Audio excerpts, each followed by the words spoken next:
Hi everyone, welcome back to SwitchUp. We're going to do an update of our co-op list because there's been quite a few new ones. There'll be a few old ones on here as well, and hopefully some that tickle your fancy. Yeah, as Mark said, there are a few old favourites, but hopefully a few new ones to mention as well. As always, do save yourself some money. Use code SwitchUp over at switchup.gg, where you'll get 5% off instantly and 5% back in SwitchUp coins. Alright, what are the best co-op games? Well, let's find out.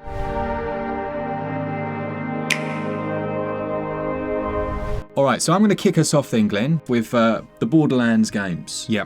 Obviously, we have the new Borderlands 3. Well, not new, but it's going to be new to Switch. New to Switch, yeah. Coming very shortly, so we decided to go back, haven't we, and play these from scratch. Yeah, I'd never played these games before.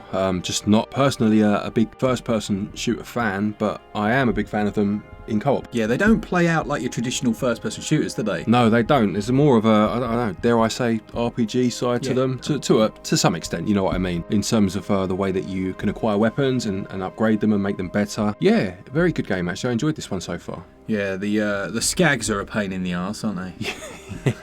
They are. They're just like big rats, aren't they? They really are. So that's our first one. Obviously, there's a load of these games, and they're usually on sale. They do have gyroscopic controls. I have to say that, Glenn. It's in my contract. Yeah. I mean, like I say, for someone, speaking of myself, obviously, that's not the biggest first-person shooter fan, but will play them and enjoy them in co-op, this is definitely, you know, one that I would happily play again. I had a good lot of fun with this one. Next up, we've got the Resident Evil Revelations 2, but we also have the other Resident Evil games, don't we? Yeah, they kind of offer a very different experience depending on which one you play. I mean, you have the traditional character each that's offered by some of the games, offered by this one as well, to be fair, but we're talking specifically here about the raid mode that's in this particular version. Yeah, raid mode's an interesting one, isn't it? Because I think they might have actually added in something similar in the more modern games. But basically, it sees you going out on these like mercenary runs, aren't they? You're fighting a few things within a set stage, and then you can upgrade and get different weapons and even unlock new avatars and stuff. It's like its complete own game, isn't it? It is, yeah. I mean, you mentioned the word mercenaries there. I think it started almost as you had Resident Evil The Mercenaries, which was introduced in, I think it was Resi 4, I might be wrong there. And that kind of became its own little thing in some of the subsequent releases, 5 and 6. And then they made this raid mode, which kind of improved upon a lot of the aspects found there. And I remember we played a huge amount of this one night, with all intentions to be of playing the base game. Yeah. But kind of stumbling across this and this became what we played instead, and it's really quite, frenetic. Yeah. You have to help each other out a lot. Yeah, great game to play in co-op. Lovely. All right, then we got a more recent one that just came out, Disney's Illusion Island, which was a pleasant surprise, wasn't it? It was, yeah. This is it is a Metroidvania, isn't it? Yeah. Which you can play in co-op, but it has a quite a heavy emphasis on the platform inside of it. Yeah, it said initially, didn't it, that it was going to be more accessible, which worried us. Yeah, it sounded like they were going to water it down, but I don't think that's the case at all, actually. I think it's quite challenging at times. Yeah. You can't defeat the enemies in the popular sense of the word, so it's about avoidance. But because of the way the world is manufactured and structured, you do find it's quite graceful in how you do this, the way that you move and the way that you will be jumping across each platform. Yeah, this was a nice surprise. I agree with you. I was starting to worry it was going to be a Metroidvania paint by numbers, but it's not at all. What I would say is I think this is one of those co-op games where you do need to play with someone of a similar skill level to get the full enjoyment out of it. Absolutely. So next up then we've got Broforce Forever, a massive update that came, I think it was something like ridiculous, like 7 or 9 years after the base game came out. Yeah. This is, I don't know how much of this one you've played, Glenn, but you will very much like this. It takes a lot of influence from even things like Metal Slug, in terms of how easy it is to pick up and play the side-scrolling aspect. But then you can destroy the environments and stuff. You've got essentially members from 80s movies and stuff. You've got B.A. Baracus in there.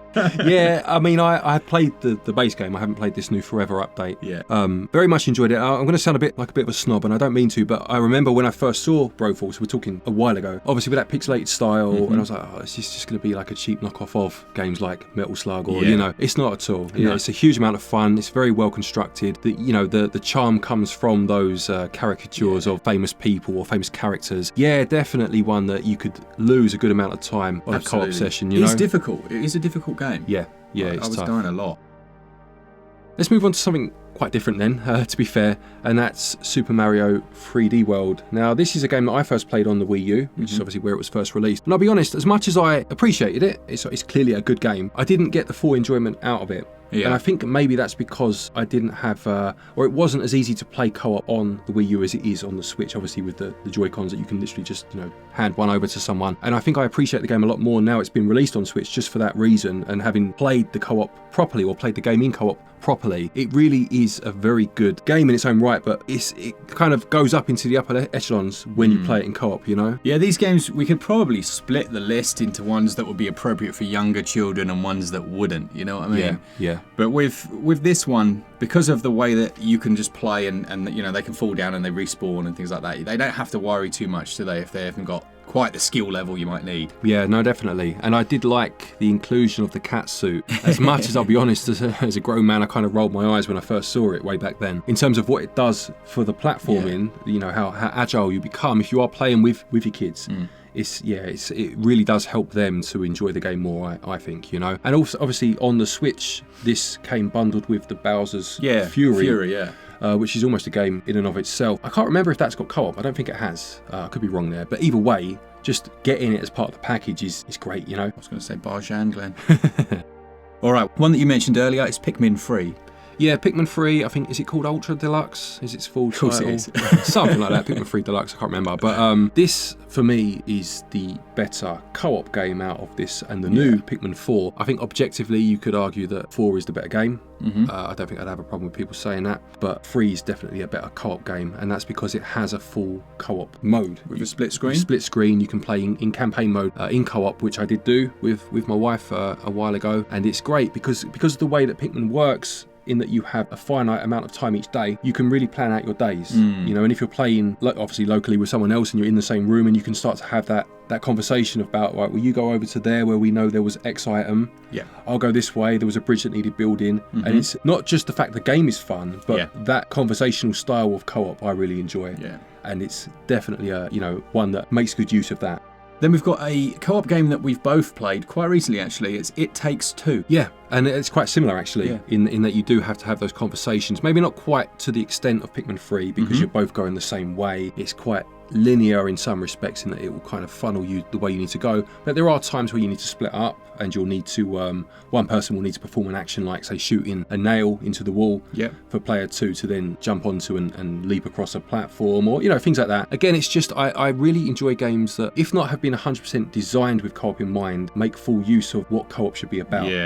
Having those conversations. And this is a very good game. I was so pleasantly surprised when I played this. So was I. It feels like a Disney or Pixar film, doesn't it? Condensed into a game. Yeah, it does. It's definitely got that kind of, two people that are arguing need to come together and work together, obviously, to get where they need to be. And that translates fantastically well into co-op, doesn't it, And like you said before, we're kind of jumping from genre to genre. Co-op isn't just one fixed thing, is it, all the time? No, it's not. And I mean, on that, there's nothing to do with this list necessarily, but when I play co-op with my wife, sometimes they're not even two-player games. They're just, we kind of play them together, one person advising the other. Obviously, when I play with you, it's completely different.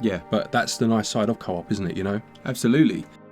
So next up is one that I don't think you've played. I've mentioned it a few times in sales videos. It's called Knights and Bikes. Oh, right. No, I haven't played this. It's made by a small team. I'll show you some photos because it's very cool. So essentially, you and your wife might like this one.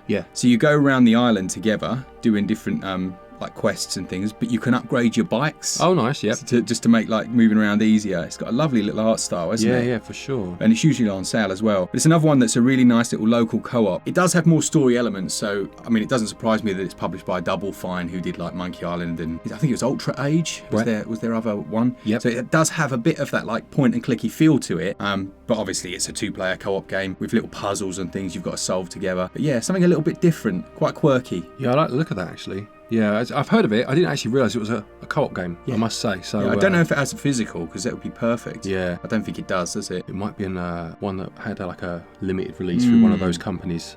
But either way, yes, one to stick on the wish list, I suppose, and wait for a sale, isn't it? Absolutely.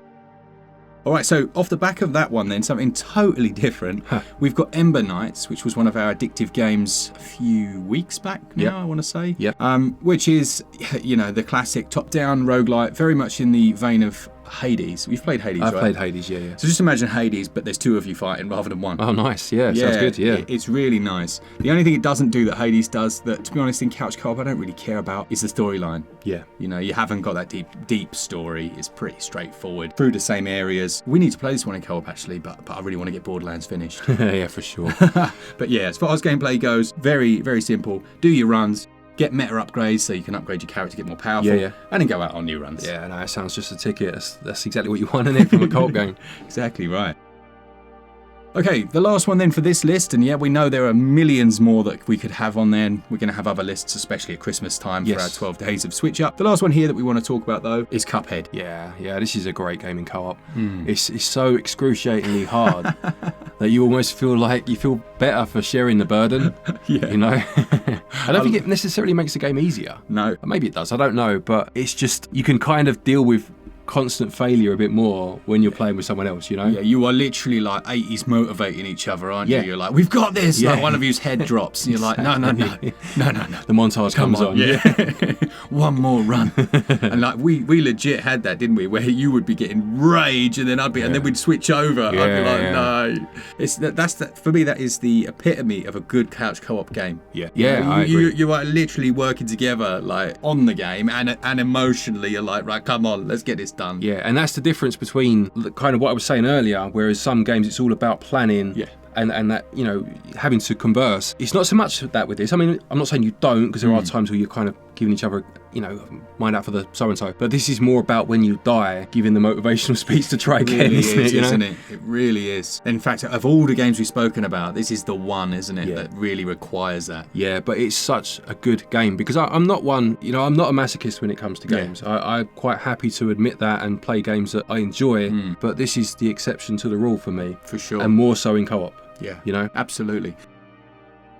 So there's 10 games there. Yes, we have got other games in the pipeline for another one of these lists, as Mark said, nearer Christmas. Do feel free to add any that you feel people should know about. Like I said, we've done a huge amount of these lists before. We were trying to pick different games this time. But yeah, add any other games that you want to add in the comment section. Lovely. As we said at the start, there's information right at the bottom of your screen right now where you can save a bit of money on your eShop credit, and we get a little kickback from Nintendo. So check that out. But thanks to all of you that enjoy the content. We've just had a new member, Glen. Lovely. A new member. Yeah. So thank you very much to that person. Yeah, You're very awesome. much appreciated. Thank you. We'll get you added into the end credits. And for all things Switch all the time, keep it Switch up. Cheers, guys. See ya!